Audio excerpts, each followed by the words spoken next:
Hello students, मैं doctor Anupreeta Mishra. आप Anupreeta मिश्राज electrical engineering के चैनल पर इलेक्ट्रिकल मशीन्स में इंडक्शन मोटर पढ़ने जा रहे हैं। इंडक्शन मोटर स्टार्ट करने से पहले मैंने आप लोगों को जो बताया लास्ट वीडियो में, वो different types of AC Motors बताया। उससे पहले मैंने डबली एक्साइटेड, सिंगली एक्साइटेड का मीनिंग बताया कि इलेक्ट्रिकल मशीन्स में ये वर्ड्स कौन सी मशीन्स के लिए यूज़ किए जाते हैं, और साथ में मैंने आपको ये भी बताया था कि इंडक्शन मोटर को इंडक्शन मोटर ही क्यों बोलते हैं। आज से मैं इंडक्शन मोटर स्टार्ट कर रही हूँ, जिसमें सबसे पहले मैं समझती हूँ कि वर्किंग प्रिंसिपल आपको समझा दूँ। तो इसके बेसिस पे जब हम इसकी वर्किंग समझ लेंगे तब मैं बताऊँगी कि इंडक्शन मोटर ही बेस्ट क्यों है, ज़्यादा क्यों यूज़ की जाती है इंडक्शन मोटर, वो चीज़ें मैं बताऊँगी। तो चलिए स्टार्ट करते हैं। इलेक्ट्रिकल मशीन्स में जैसा कि पहले बताया है कि दो कंपोनेंट्स होते हैं, इलेक्ट्रोमैकेनिकल एनर्जी कन्वर्शन डिवाइसेस कहलाते हैं, जो कि रोटेटरी मशीन्स होती हैं। और एक वीडियो में मैंने जनरलाइज पूरे एस्पेक्ट्स और सारी चीज़ें इलेक्ट्रिकल मशीन्स की बताई थी, चाहे मोटर हो जनरेटर हो। तो मैं उसकी लिंक भी शेयर कर दूंगी, तो आप उसे देखिएगा। और आज जैसे इंडक्शन मोटर ही बता रही हूँ, तो उससे रिलेटेड थोड़ी थोड़ी चीज़ें मैं यहाँ पर तो बताती जाऊँगी। किसी भी मशीन में जो होते हैं दो कंपोनेंट्स होते हैं मेनली। एक होता है स्टेटर, जो कि स्टेशनरी होता है, और एक होता है रोटर। यहाँ पर स्टेटर जो मैंने शो किया हुआ है, ये पूरा स्टेटर है। ये जो बाहर का रिंग स्ट्रक्चर दिख रहा है, और इतने छोटे से एयर गैप के बाद, एयर गैप को AG ऐसा लिख रही हूँ मैं, कैपिटल A कैपिटल G लिख रही हूँ। ये बहुत ही छोटा होता है, MM में होता है ये एयर गैप। और फिर अंदर ये सॉलिड सिलिंड्रिकल स्ट्रक्चर जो है वो रोटर का है। मतलब आपका ये रिंग टाइप की दिख रही है, ये स्टेटर है, और ये ऐसे अलाइंड है, इसकी एक्सेस जो है वो ऐसी है। बीच में पूरा स्पेस हॉलो है। उस हॉलो स्पेस के बाद थोड़ा सा एयर गैप रखने के बाद एक क्रॉस सेक्शन सर्कुलर वाला एक सिलिंड्रिकल सॉलिड स्ट्रक्चर है, जो कि रोटर है, और वो उसके अंदर घूमता है। तो नेचुरली ये जो है यहाँ पर अब दोनों में क्या हो रहा है, दोनों की मतलब स्टेटर की इनर पेरीफेरी पर स्लॉट्स कटी होती हैं, और उन स्लॉट्स में हम वाइंडिंग प्लेस करते हैं। और रोटर की जो आउटर पेरीफेरी है, उस आउटर पेरीफेरी पर भी स्लॉट्स कटी होती, जिसमें हम रोटर वाइंडिंग प्लेस करते हैं। तो अब आप देख सकते हैं कि ये स्टेटर की इनर पेरीफेरी पर मैंने 6 स्लॉट्स काटी हुई दिखाई है, और रोटर की आउटर पेरीफेरी पर, रोटर की एक ही पेरीफेरी है, उस पर ये 6 स्लॉट्स कटी हुई मैंने दिखाई है। यहाँ पर 6 मैंने इसलिए दिखाया कि दो दो पेयर ऑफ कंडक्टर्स जो है, A और A', B और B', C और C', कैपिटल वाले ले लो, स्मॉल वाले ले लो, ये एक एक A', B' और C जो है वो एक एक फेज को रिप्रेजेंट कर रहे हैं। और हाँ, मैं 3 फेज इंडक्शन मोटर ही समझा रही हूँ, क्योंकि सिंगल फेज इंडक्शन मोटर हम तभी अच्छे से समझ सकते हैं जब हमें 3 फेज इंडक्शन मोटर के सारे कॉन्सेप्ट्स क्लियर हो। 3 फेज इंडक्शन मोटर के कॉन्सेप्ट समझ में आने के बाद ही सिंगल फेज इंडक्शन मोटर के कॉन्सेप्ट हमें समझ में आते। तो यहाँ पर मैंने 6 स्लॉट्स काटी है, रोटर पर भी स्टेटर पर भी। तो एक पेयर ऑफ स्लॉट में जो पेयर ऑफ कंडक्टर है वो एक फेज को रिप्रेजेंट कर रहा है, मतलब 3 फेज सिस्टम है। तो यहाँ पर एक 3 फेज सर्किट एग्जिस्ट कर रहा है स्टेटर पर, और एक 3 फेज सर्किट एग्जिस्ट कर रहा है रोटर पर। स्टेटर में has 3 phase star connected winding. Stator में जो होती है वो 3 फेज स्टार कनेक्टेड वाइंडिंग होती है। That is phase windings are A', B' और C कैपिटल वाले। ये इंडिविजुअल फेज को, ये एक फेज है, ये दूसरा फेज है, और तीसरा फेज है, और तीनों फेजेस स्टार में कनेक्टेड है। और यही हमारी इंडक्शन मोटर की फील्ड वाइंडिंग है। मैं आपको पहले भी बता चुकी हूँ कि दो कंपोनेंट्स होते हैं, स्टेटर स्टेशनरी, रोटर रोटेटरी, और इन दोनों कंपोनेंट में से किसी एक पर फील्ड वाइंडिंग दी जाती है, जो कि वर्किंग फ्लक्स प्रोड्यूस करता है, और एक पर आर्मेचर वाइंडिंग दी जाती है, जो कि उस फ्लक्स को काटता है। ये बहुत ही most general electromechanical energy conversion वाली जो मशीन है उसका पार्ट है, ये जो मैं स्टेटमेंट बता रही हूँ। अब जो है रोटर पर ये जो स्मॉल A', स्मॉल B' और स्मॉल C' जो ये 6 कंडक्टर्स है, इनको मिला के A' से एक फेज के कंडक्टर का सर्किट बन रहा है, B' से दूसरे फेज बन रहा है, C' से तीसरा फेज बन रहा है। तो rotor has 3 phase rotor bars. अब यहाँ पर हम रोटर वाइंडिंग नहीं बोल रहे, हम रोटर बार्स बोल रहे, या फिर हम आर्मेचर कंडक्टर्स वर्ड यूज करते, मतलब स्टेटर वाइंडिंग या फील्ड वाइंडिंग एक ही चीज है, रोटर बार्स या आर्मेचर कंडक्टर्स एक ही चीज है।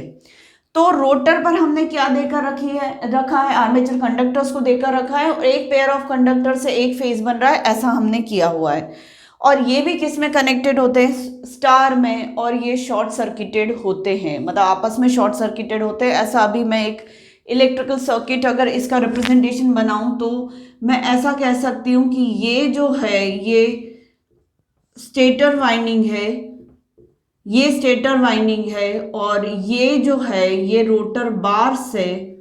मैं इलेक्ट्रिकल रिप्रेजेंटेशन दे रही हूँ, ये मैकेनिकल है, ये पूरा मैकेनिकल स्ट्रक्चर है, और ये आपस में शॉर्ट सर्किटेड होते हैं, ये आपस में शॉर्ट सर्किटेड होते हैं। तो ये रोटर हो गया, रोटर पर आर्मेचर बार्स या रोटर बार्स है और उनको हमने शॉर्ट सर्किट कर दिया, वो स्टार में कनेक्टेड है। स्टेटर पर स्टेटर वाइंडिंग है या फील्ड वाइंडिंग है जो कि स्टार कनेक्शन में है, और वो रखी हुई इस तरीके से वो स्टार में कनेक्टेड है।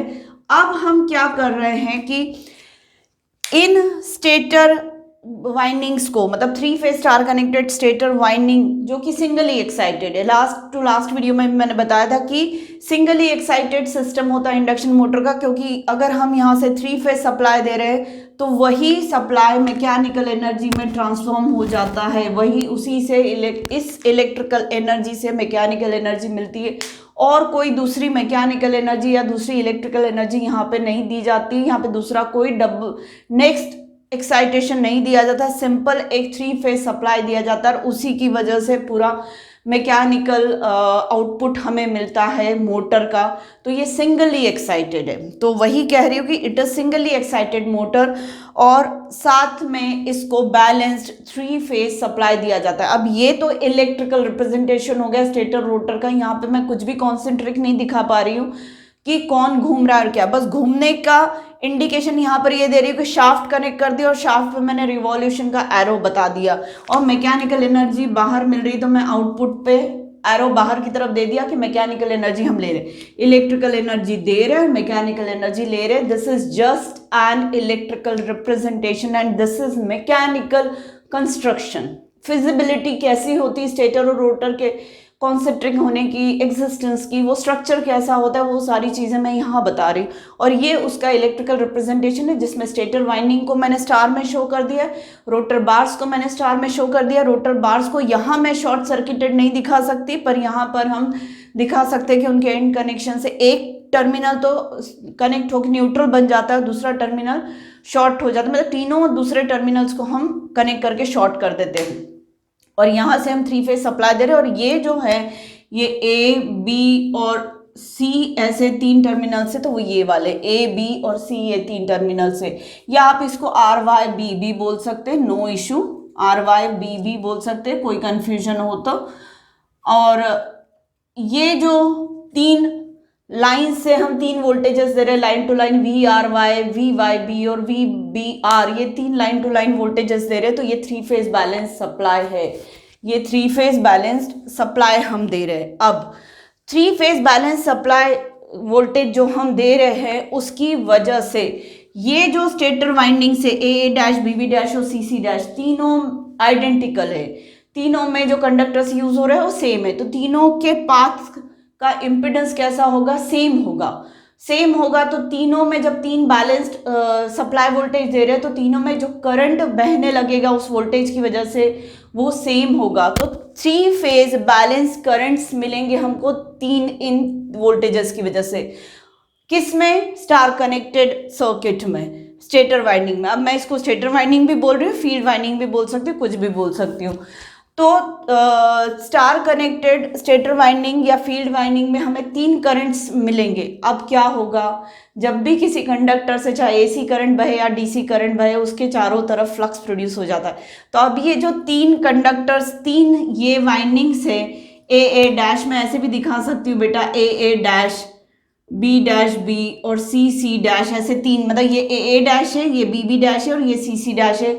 इन तीनों में जो फ्लक्स प्रोड्यूस होगा वो AC टाइप का फ्लक्स होगा, क्योंकि करंट AC है, जो सप्लाई वोल्टेज है वो AC है, तो करंट भी AC बह रहा है, तो उसकी वजह से फ्लक्स भी जो प्रोड्यूस होगा इन कंडक्टर्स में, इन स्टेटर वाइंडिंग्स के इंडिविजुअल फेज में, वो भी AC होगा, और वो फ्लक्स भी आपस में बैलेंस्ड रहेंगे, मतलब तीनों fluxes 120 degree apart from each other रहेंगे, और तीनों का पीक मैग्नीट्यूड भी, मैक्सिमम वैल्यू भी सेम रहेगी, क्योंकि पूरे आइडेंटिकल कंडक्टर से या वाइंडिंग से AA डैश BB डैश और CC डैश। अब क्या हो रहा है, ये जो 3 फेज फ्लक्सेस प्रोड्यूस हुए हैं, इन तीनों फ्लक्सेस का जो रिजल्टेंट होता है, नेट फ्लक्स एक मिलता है, वो कांस्टेंट मैग्नीट्यूड का होता है नेट फ्लक्स, और ऐसा लगता है कि वो फ्लक्स घूम रहा है। अब उसको हम कैसे समझ सकते हैं? ऐसा प्रतीत होता है कि ये कोई स्ट्रक्चर नहीं है, ये कोई स्ट्रक्चर नहीं है, हमारे पास ऐसा नॉर्थ पोल और साउथ पोल का कॉम्बिनेशन, ऐसे प्रोजेक्टेड पोल्स है, ये नॉर्थ पोल ये साउथ पोल, और बस इसको हम घुमा दे रहे, ऐसा रिजल्टेंट फ्लक्स का इम्पैक्ट आता है। अब वो कैसे हो रहा है, ये रिवॉल्यूशन कैसे जनरेट हो रहा है, पूरा तीनों फ्लक्सेस जो बैलेंस 3 फ्लक्सेस है उनकी वजह से एक कांस्टेंट फ्लक्स ही क्यों मिल रहा है, और वो घूमता हुआ ही क्यों है, ये सारी चीज़ें मैं आपको नेक्स्ट वीडियो में how revolving magnetic field produces and what is its magnitude, वहां पर मैं सारी चीज़ें समझाऊंगी।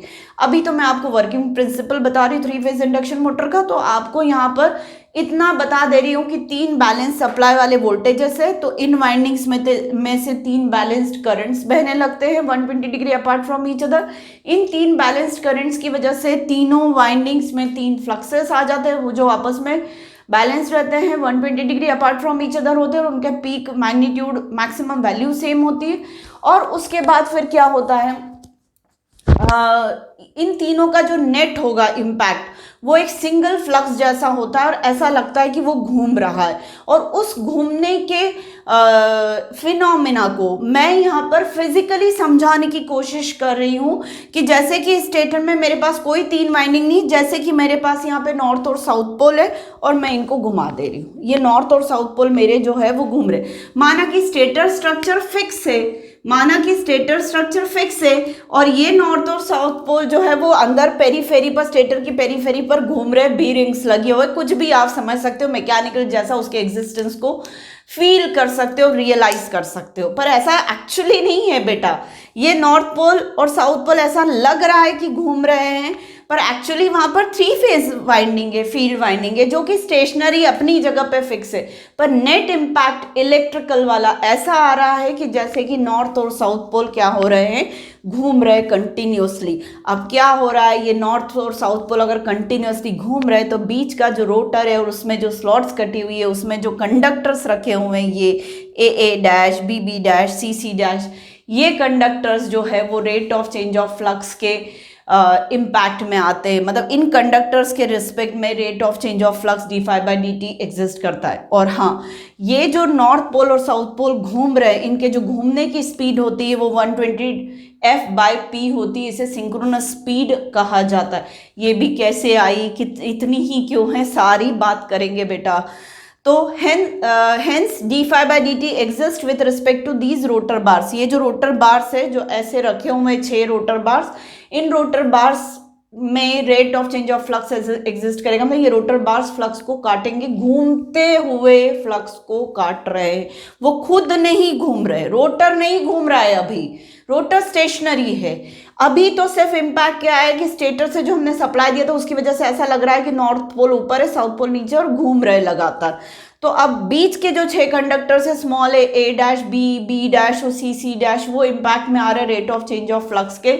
तो फैराडेज लॉ के अकॉर्डिंग इन कंडक्टर्स में EMF इंड्यूस हो जाएगा, और ये कंडक्टर्स कैसे हैं, शॉर्ट सर्किटेड है, उस वजह से इसमें करंट भी बहने लगेगा। तो अब रोटर करंट बहने लगा।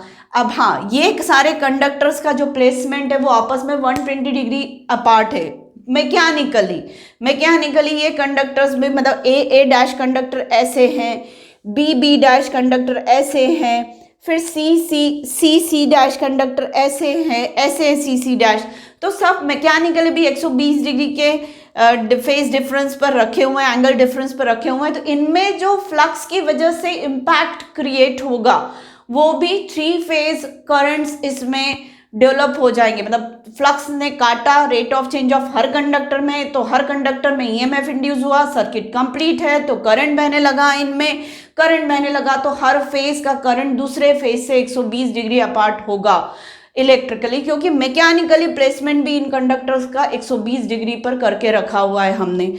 तो इस तरीके से अब क्या हुआ, दिया था हमने इलेक्ट्रिकल सप्लाई यहाँ पर स्टेटर में, इनमें करंट बहा, इन्होंने फ्लक्स प्रोड्यूस किया, वो फ्लक्स रिवॉल्विंग वाला था, रोटर कंडक्टर्स ने उस फ्लक्स को काटा। रोटर कंडक्टर्स भी 3 फेज सिस्टम का ही पार्ट है, तो यहाँ पर भी 3 करंट्स आ जाएंगे जो 120 degree apart from each other होंगे, और ये तीनों करंट्स की वजह से फिर फ्लक्स प्रोड्यूस होगा इन रोटर बार्स में अपने अपने फेज वाला। वो फ्लक्स भी कैसा होगा, 120 degree apart from each other होगा, 120 degree apart from each other होगा। तो फिर वो तीनों फ्लक्सेस मिलके नेट इम्पैक्ट ऐसा देंगे कि रोटर में भी एक पेयर ऑफ पोल्स एग्जिस्ट कर रहे हैं। ऐसा इम्पैक्ट देंगे कि रोटर में भी एक पेयर ऑफ पोल्स एग्जिस्ट कर रहे हैं और वो भी घूम रहे।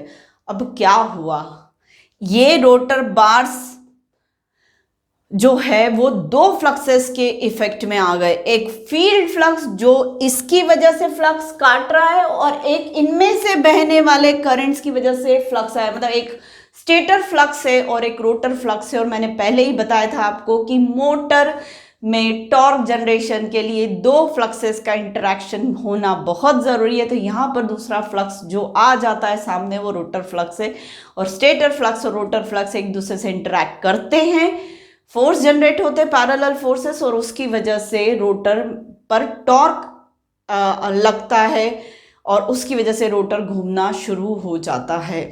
इस तरीके से इंडक्शन मोटर में इलेक्ट्रिकल सप्लाई जो दिया और आउटपुट पे हमें शाफ्ट पर स्पीड मिलने लगी, रोटर घूमने लगा, रोटर से कनेक्टेड शाफ्ट है, शाफ्ट पर हम कोई भी लोड लगा दें और फिर वो लोड घूम जाएगा। इस तरीके से इलेक्ट्रिकल एनर्जी किस में ट्रांसफॉर्म हो गई, मैकेनिकल एनर्जी में। और ये किसके थ्रू हुआ, इंडक्शन के थ्रू हुआ।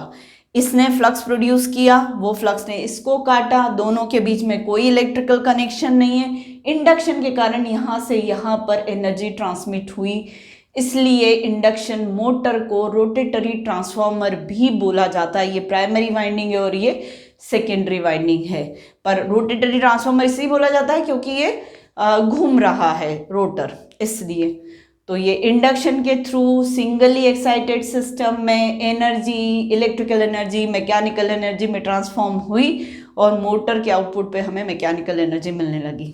तो उम्मीद है आपको मेरा पूरा एक्सप्लेनेशन समझ में आया होगा। ये वर्किंग प्रिंसिपल है बेटा 3 फेज इंडक्शन मोटर का। आगे मैं आपको आगे के वीडियो में बताऊंगी कि रिवॉल्विंग मैग्नेटिक फील्ड कैसे प्रोड्यूस हुई, 3 फेज फ्लक्सेस की वजह से एक नेट फ्लक्स कैसे आया और घूम कैसे रहा। फिर उसके बाद का वीडियो मेरा रहेगा कि वो 120 डिग्री F/P से ही क्यों घूम रहा है, उस स्पीड को सिंक्रोनस स्पीड बोल रहे हैं और उसका मैग्नीट्यूड 120 F/P ही क्यों। F जो होता है वो सप्लाई फ्रीक्वेंसी, यहाँ पर जो हम 50 हर्ट्ज का सप्लाई देते हो, तो ये F हमारा 50 हर्ट्ज है, P नंबर ऑफ पोल्स होंगे, वो सारी चीज़ें मैं बताऊंगी। और उसका नेक्स्ट वीडियो मेरा रहेगा कि रोटर घूमना शुरू कैसे करता है। इस तरीके से मैं स्टेप बाय स्टेप आपको इंडक्शन मोटर के कॉन्सेप्ट्स के डेप्थ में ले जाऊंगी। तो उम्मीद है आपको मेरा पूरा एक्सप्लेनेशन समझ में आया होगा। तो प्लीज़ मेरे आज के वीडियो को लाइक कर दीजिए, मेरे चैनल को सब्सक्राइब करिए और मेरे वीडियो से ज़्यादा से ज़्यादा फ़ायदा उठाने की कोशिश करिए। Thank you.